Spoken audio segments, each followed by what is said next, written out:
얼마 전에 또 이제 페미니즘식 어거진 논란이 있었죠. 이 피식대학이라는 코미디 채널에서 이 아기맹수라는 셰프를 상대로 농담을 좀 했습니다. 이 아기맹수가 출연을 한 건 아닌데 이 영상 편지 형식으로 안녕 아기맹수야, 나는 어른맹수야, 언제 우리 한번 데이트하자, 뭐 이렇게 얘기를 한 것 같아요. 근데 이거 가지고 또 언론들이 이제 헛소리를 했죠. 또 선 넘은 피식대학 이런 식으로 타이틀 내고 대체 뭘 잘못한 거냐 하고 보니까는 뭐 고백 공격으로 무례하게 굴었다, 현장에 있지도 않은 인물을 그런 식으로 언급을 했다, 이런 식의 말 같지도 않은 핑계를 또 대면서 공격을 하고 있습니다. 그리고 댓글을 보니까 이런 댓글이 있어요. 왜 불편하는 댓글들아, 실력 있고 경력 있는 전문 셰프님들이 단순 여자라는 이유만으로 요리 이야기도 아닌 저딴 질문에 저런 식으로 인용되는 게 유머라고 생각함? 팬들은 기분 나쁘겠지 라는 식으로 또 어거지 드라마를 만들어 놨는데 여기에 좋아요가 2200개나 박혔습니다. 저는 이게 이 문재인 때부터 써먹던 그런 페미니즘 선동 전략의 연장선상이다 이렇게 생각을 합니다. 이 남녀 역학을 전복시키는 게 얘네 목적이에요. 예를 들어서 남자가 여자한테 대쉬를 한다, 그리고 나이가 적은 여자에게 매력을 느낀다, 이런 식의 다이나믹을 얘네는 이 권력의 표현으로 본단 말이에요. 이런 식으로 자꾸 하는 거는 남자가 여자에 대해서 권력 행사를 하는 것이다, 그리고 이런 패턴이 자꾸 관찰되면 남자가 여자보다 위에 있다는 인식이 생긴다, 이런 식으로 모든 것을 권력으로 해석을 하기 때문에 자연스럽게 이거를 전복을 시키고 싶어 하는 겁니다. 그래서 표면적으로는 뭐 무례했다, 현장에 있지 않은 사람한테 그렇게 말을 했다 이렇게 말을 하지만 실질적으로는 권력 투쟁을 하고 있는 것이다. 이미 문재인 때부터 10년째 하고 있는 겁니다. 아니 뭐 언제부터 코미디에서 그 방송에 안 나온 사람한테 영상 편지하는 거, 그리고 고백 공격하는 거, 언제부터 이런 게 금기였습니까? 핑계죠, 핑계. 이 권력 싸움 하는 겁니다. 뭐 엄밀히 말하면 이런 거예요. 그 기획하는 사람들이 있어요, 이런 것들을. 그리고 이런 것들을 그냥 실천하는 사람들이 있습니다. 이 사람들은 전략가를 할 수 있고 이 사람들은 좀비죠, 좀비. 그래서 이런 거에 가서 악플 다는 사람들이 엄청 전략적이진 않을 수도 있어요. 하지만 좀비로 쓰는 것이다. 그리고 그러한 그들의 성질서 전복 전략이 실제로 구현되고 있는 겁니다.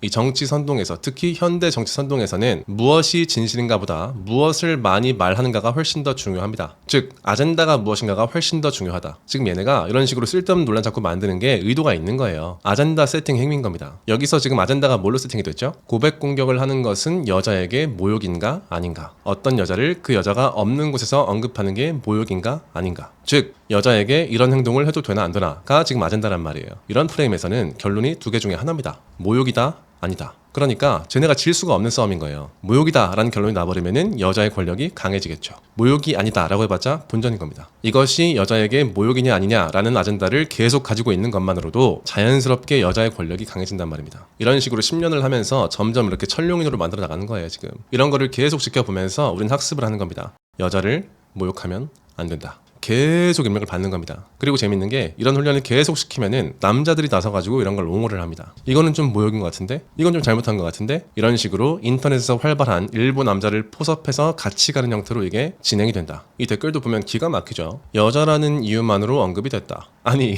그 아기맹수라는 분은 뭐 제가 잘 모릅니다만 셰프이자 여자 아니에요? 그러면 왜 셰프로만 언급이 돼야 되죠? 여자로 언급될 수 있는 거잖아요. 이게 지금 뭐 신성불가침처럼 됐다는 거예요. 여자라는 이유만으로. 그러니까 애초에 말본새도 지금 이 사태에 부정적인 느낌을 묻히려는 그런 의도가 들어있는 겁니다. 여자라는 이유만으로 라는 말을 잘 한번 떠올려 보세요. 그 느낌을. 뒤에 부정적인 말이 오게 돼 있어요. 그렇기 때문에 이런 부사구를 쓰는 것만으로도 우리는 부정적으로 해석을 하게 된다고요. 여자라는 이유만으로 공격받는다, 여자라는 이유만으로 차별받는다, 이럴 때 쓰는 부사구라고요 이게. 그리고 그동안에 계속 이런 식의 부사구를 안 좋은 맥락에서 계속 써옴으로써 이런 말 자체를 이미 권력화를 한 상태입니다. 이런 게 변종이 많거든요. 예전에 제 영상에 어떤 분이 댓글을 달았는데 굉장히 뭐 스윗하신 분이었습니다. 그 영상 안에서 제가 뭐 어떤 얘기를 했냐면은 페미들을 얘기하면서 얘네들이라고 지칭을 했어요. 얘네들이 헛소리하는 거 보세요, 뭐 이런 식으로 얘기했단 말이에요. 그랬더니 댓글에다가 그 남자분 같았는데 그분이 뭐라고 썼냐면은 여성들을 얘네라고 지칭하는 걸 보니 수준을 알만하네요, 이렇게 써놨더라고요. 이 여성들이란 말도 이런 식으로 성격화가 돼 있죠. 제가 얘네들이라고 지칭을 한 거는 팸이라는 사상을 가진 특정한 여자들이었죠. 근데 이 사람은 제가 모든 여자들을 지칭해서 얘네라고 한 것처럼 말을 하고 있단 말이에요.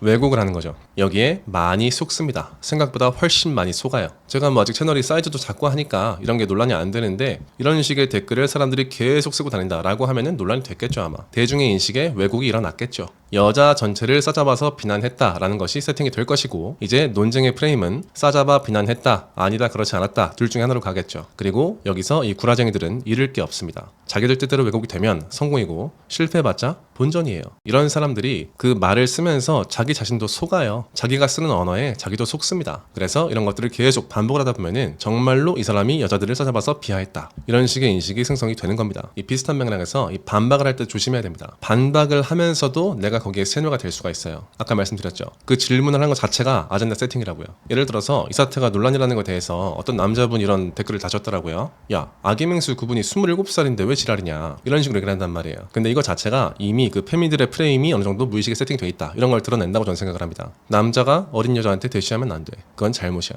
대체 그게 왜 잘못이죠? 거기에 어떤 윤리적 결함이 있나요? 없습니다.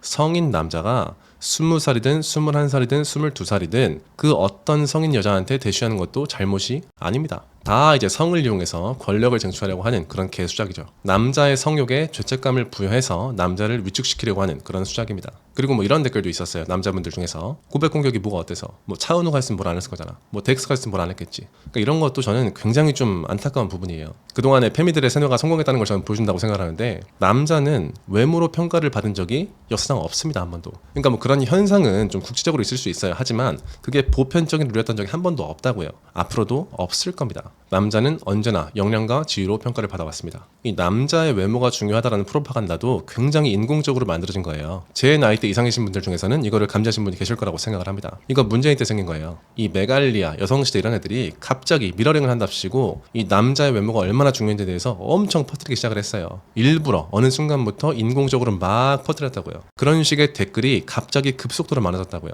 이거 저처럼 관찰하신 분들 있으면 댓글 좀 달아주세요. 이거 인식을 좀 바꿔야 됩니다. 의도적으로 세뇌를 한 것이다. 이것도 결국 성관념 전복을 통해서 자기들이 권력 가지려는 그런 속셈입니다. 일부 여자들이 외모를 보고 남자를 고르는 착각을 저지를 수도 있습니다.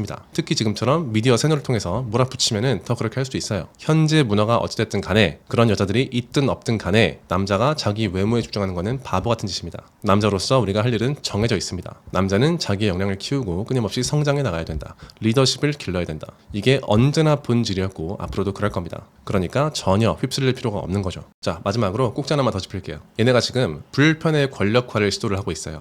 성공했죠 이미. 이런 논란이 있으면은 보통 이제 둘로 나눠 싸운단 말이에요. 걔네들은 불편할 수 있다, 우리는 불편할 필요가 없다, 이런 식으로 얘기를 하는데, 사실 불편할 수 있습니다. 우리 일상에서 인간관계를 할 때 보면 정말 많은 것들이 불편해요. 사실 정말 사이가 좋은 사람이랑 얘기를 해도 뭔가 틱틱 걸릴 때가 항상 있다고요. 인간의 마음이란 게 그렇습니다. 서로 오해를 하기도 하고 정말 사소한 건데 긁히기도 하고. 그래서 이런 식대학 사건이 실제로 일어났다 나한테 라고 하면은 진짜로 불편할 수도 있어요. 나 없는 데서 제가 나한테 막 고백 공격을 했대, 농담으로. 뭔가 존중받지 못한 느낌 날 수도 있습니다. 자, 근데 불편한 거랑 상대의 입을 막는 거는 별개의 문제예요. 감정을 느끼는 거랑 행동으로 나가는 거는 별개라고요. 인터넷에 그런 똥댓글 써는 사람들이 이 두 개가 구분이 없어요. 내가 기분이 나쁘면 막 짓거려도 된다고 생각을 해요. 아닙니다. 우리는 사소한 일에 대해서는 닥치고 있을 의무가 있습니다. 그게 윤리적인 의무예요. 특히 지금 같은 인터넷 시대에는 더더욱. 일상에서도 그렇게 하잖아요. 내가 불편하면 다 막 싸지르나요? 그런 사람이 어디 있어요? 아이 몰라 이러고 넘어가기도 하고, 아이 뭐 그럴 수도 있지 하고 이해하기도 하고, 이렇게 넘어가는 불편이 대부분이라고요. 정말 내가 행동할 때는 필요할 때 하는 거란 말이에요. 지금 너가 반복적으로 선을 넘었으니까 이제 그러지 않았으면 좋겠어, 이런 식으로 이제 얘기를 하는 거지. 내가 불편하니까 익명성을 이용해서 싸질러야겠다. 이 불편과 행동 사이에 아무런 구분선이 없어요. 지금 불편하면 다예요. 심지어 내일도 아닌데. 우리는 익명성에 기반한 무한에 가까운 표현의 자유라는 어마어마한 권리를 누리고 있습니다. 그러면 그에 상응하는 어마어마한 책임이 있어야죠. 좀 불편해도 별거 아니면 닥치고 있을 의무가 있는 겁니다. 이런 거를 뭐 어떤 유튜버 분이 그렇게 얘기를 했죠. 불편하면 자세를 고쳐 앉아라. 정말 중요한 얘기라고 봅니다. 라고 얘기를 하면은 보통 이제 어떻게 걔네들 마음이 돌아가냐. 응 알았어, 네 내가 불편하게 만들어줄게. 네 존나 불편할 때 어떻게 하는지 보자. 닥치고 있어야 된다. 이런 거를 가지고 하루 종일 막 따라다니면서 괴롭히고, 이게 지금 표준이에요. 박살 난 겁니다. 박살. 현실 세계에서 누가 그렇게 사냐고요. 네, 그래서 정리를 하겠습니다. 첫 번째, 페미니즘의 세뇌 전략. 자기들이 질 수 없는 질문을 던지면서 프레임을 선점하고 아젠다를 선점을 한다. 예를 들어서 이번 사태처럼 이런 식으로 여자를 모욕해도 되는가 안 되는가, 이런 질문이죠. 그리고 두 번째, 언어를 통해서 성역화를 시도한다. 여성, 여자라는 이유만으로, 이런 거죠. 그리고 세 번째, 남자의 성욕을 비난하고 기존의 남녀관계 역학을 공격함으로써 성 질서의 전복을 시도한다. 나이 많은 남자가 어떻게 감히, 이 자리에 없는 여자한테 어떻게 감히, 이런 거죠. 그리고 마지막으로 플러스, 불편을 권력화한다. 감정을 권력화하고 있다. 그들은 닥치고 있을 의무가 있다. 네, 이렇게 정리를 하고 마치도록 하겠습니다. 감사합니다.